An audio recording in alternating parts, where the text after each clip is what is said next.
Sapatos ni Scotty na World Balance. Solid nga ba pang laro? Ito nga sinubukan ko na sa court. Tara, ito si Kuya Jogs. At ito ang World Balance ST2 Shoe Review. Sapatos ni Scotty Thompson. Unahin natin ang traction. Maganda at loud ang squeak niya. Sa laterals naman, medyo may dulas lang sa una. Pero nung na-break in ko na, instant stop, biglang gumanda yung bite niya. Pipick up siya ng dust, pero konting wipe lang, good to go ka na. So far, solid naman makapit. Kaya bibigyan ko ng 9 out of 10 ang traction. Sa usapang comfort, malambot at very cushiony yung sa heel. Sa forefoot, di masyado. Tapos very stretchable niya nga pala. At very lightweight. Magaan na magaan talaga. Kaya naman 9 out of 10 sa comfort. Sa usapang court feels naman, talagang na-enjoy ko siya gamitin.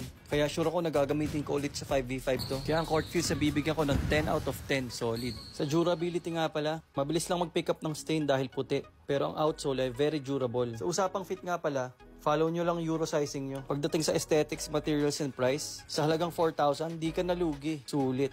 Guys, World Balance, solid. Support local guys.